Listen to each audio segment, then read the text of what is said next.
Jack Arthur Johnson, how loud and noble the name sounds. If someone had called him that way during the years of his childhood and youth, he would have fainted from happiness.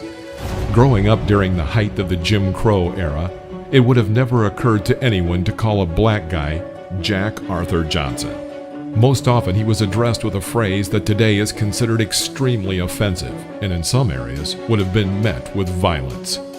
But he made it so that they recognized him, that they began to respect him.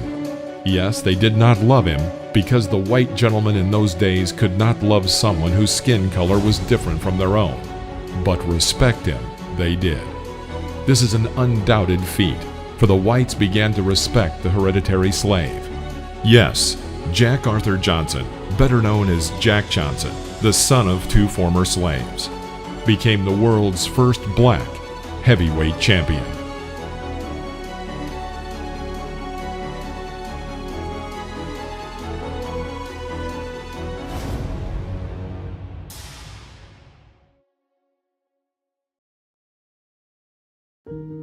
White Rejection. Johnson's life is a plot worthy of an Oscar-winning movie. Here, you have everything: need, humiliation, will, character, success, a personal leopard, golden canes, chic cars, romantic relationships with cult women of that time, Mata Hari, sex icons Lupe Velez and Mae West, 3 marriages with white women, and most importantly, the dislike of all white America. Dislike for his trampled values. Dislike for the champion's title taken from the whites. Dislike for the fact that the best white women shared a bed with him. Dislike for his truly unique boxing skills, for his matchless smile, for his chic outfits. In general, Jack was one of the first to fulfill the American dream. From an ordinary black child of former slaves, he grew up to a world boxing star with all the benefits, cars, apartments, and money, money, money.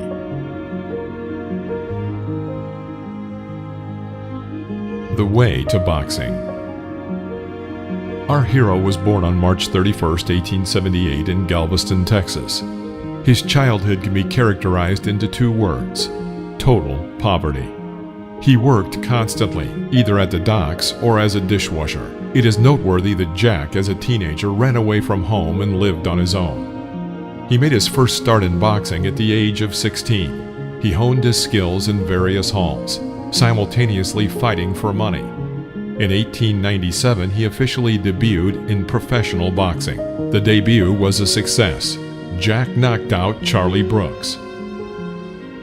Johnson continued to perform quite successfully in the ring until the one who made Jack the real champion stood in his way. True, he initially knocked out Johnson.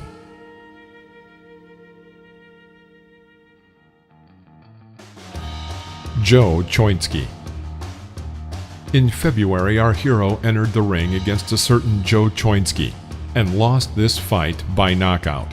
The boxer's trouble did not end there, as he and his offender were put in jail for holding an unofficial duel. It was there, behind bars, that Johnson began to comprehend the basics of true professional boxing. Choinski, despite being white, did not turn his back on Jack and helped him.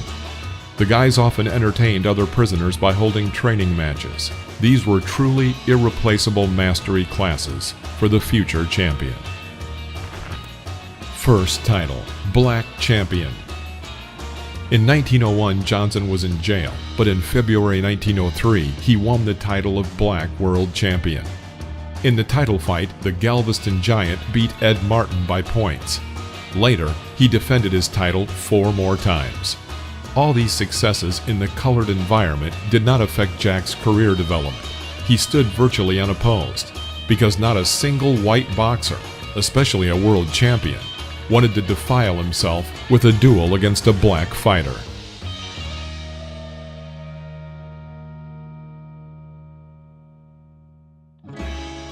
Champion Chase.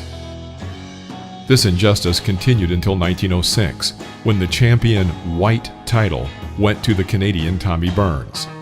Jack harassed the champion, provoking him to battle, But Burns was implacable. He did not want to fight not white. This continued until 1908 when Burns gave up and agreed to the fight.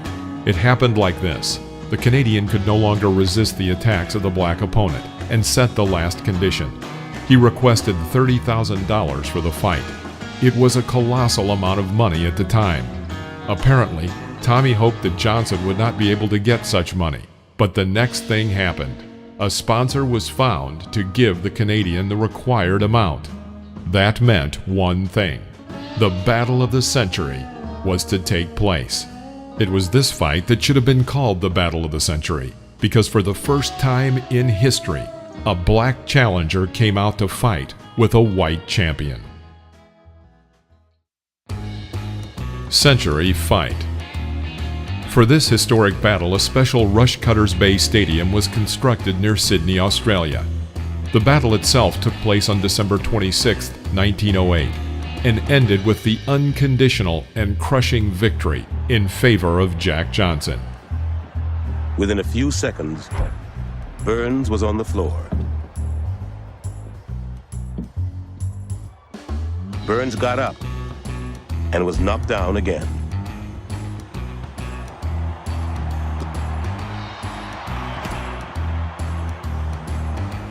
Burns called Johnson a cur, a big dog.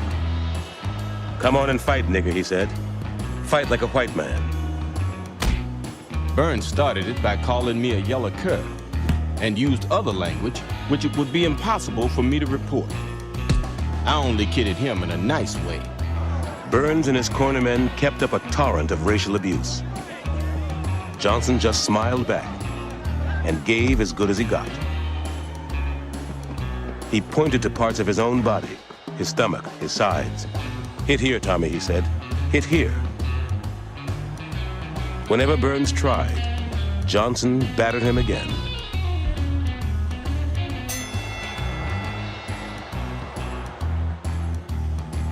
Johnson never ceased smiling when the uncomplimentary remarks were addressed to him. Nor did he cease smiling as he proceeded to wallop the naughty boy for his impertinence. But wallop him he did, in so smiling and summary a fashion as to take the steam out of Burns's verbal punches. And he just keeps grinding him down round after round after round. Time and again, when Burns seemed about to fall, Johnson held him up so he could punish him some more.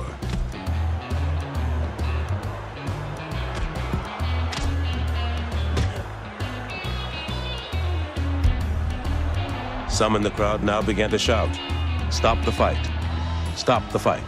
In the 14th round, the beating of the champion was stopped by the police, who halted the fight. Jack Johnson became the first black world champion. It should be noted that during the battle, Johnson managed to hit hard blows on Tommy. He even stopped, raised his hands, and scoffed that the champion should try to strike him in the body.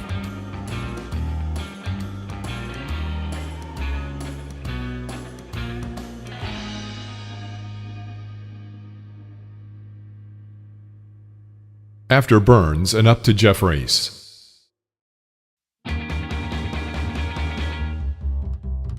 After the victory, Johnson did not avoid other opponents, holding defense after defense. So Johnson went on to win against Jack O'Brien, Tony Ross, and Al Kaufman.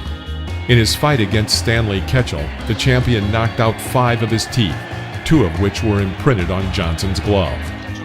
White America howled, sobbed, and cried. Who was this upstart? Where did he come from? And why in turn did he defeat the best boxers of the white race? Right hands.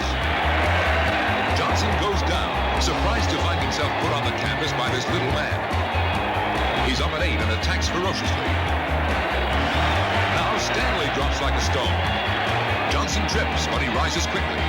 The flabbergasted crowd watches the gallant middleweight counted out, lying flat on his back. Jack Johnson gets him down and out only 4 seconds after he himself had been on the canvas. This dramatic victory only served. It got to the point that the author Jack London, who was rumored to be racist, wrote his famous appeal to the former world champion James Jeffries, calling him the Great White Hope. and asking him to wipe out Johnson. London called upon Jeffries to leave retirement and wipe that golden smile from Johnson's face. London said, "Jeff, this calling is up to you." In addition to the pathetic appeals, this ex-champion was also offered $100,000 for this fight against a black man who had knocked out everyone else. Jeffries did not resist and gave his consent to the fight.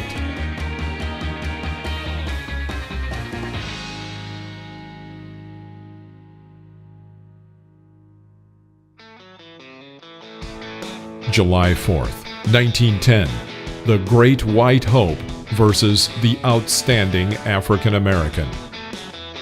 In the announcement of the current world champion, Jack, they forgot to call him by his proper title, instead referring to him only as an outstanding African American. However, Johnson was no stranger to this behavior, and he was not especially upset. He went into the ring and simply wiped out the White Hope. Then tried to force it.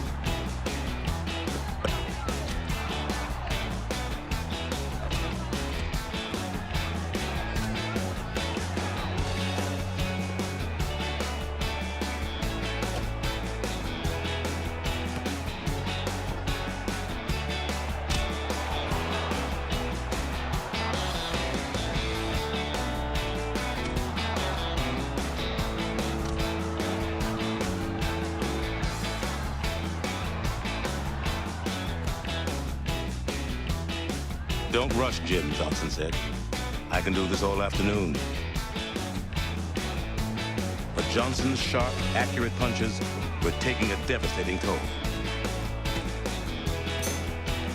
Finally, in the 15th round, Johnson made his move.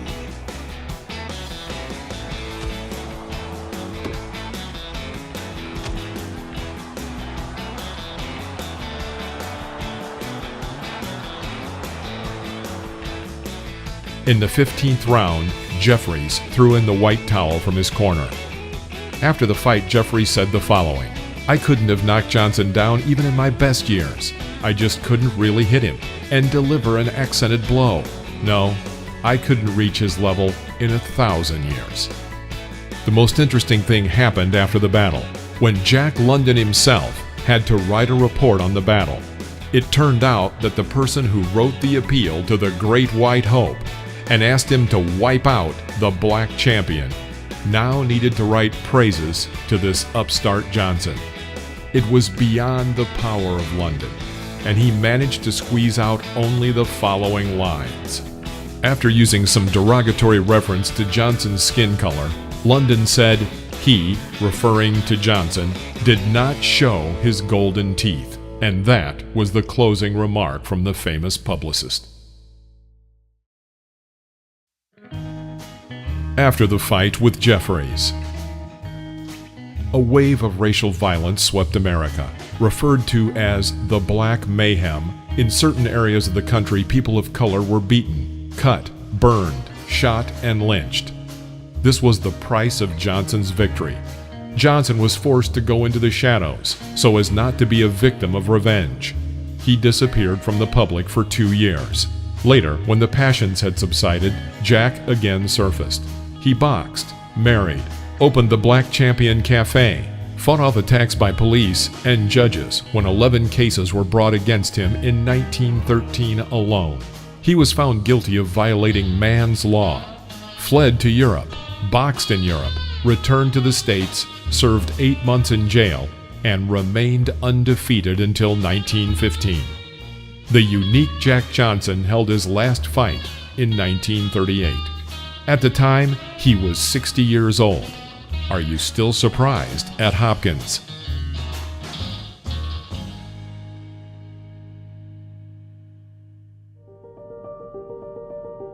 The champion's death. As I mentioned earlier, Jack loved luxury cars and fast driving. This brought him to his grave. On June 10, 1946, in North Carolina, in the city of Raleigh, Jack Johnson tragically died in a car accident. He was 68 years old. 8 years after his death, Johnson got into the Boxing Hall of Fame.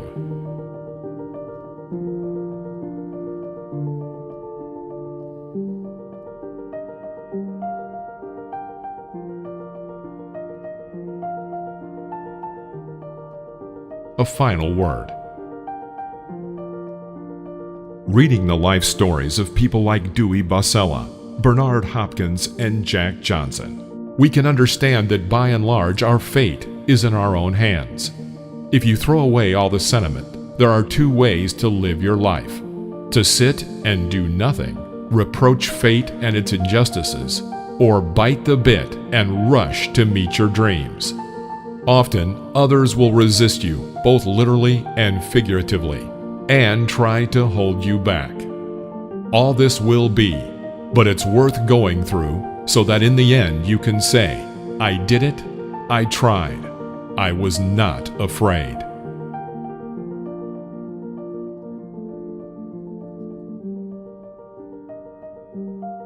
Thank you for watching. Click the like button below this video and subscribe to the channel. See you next time.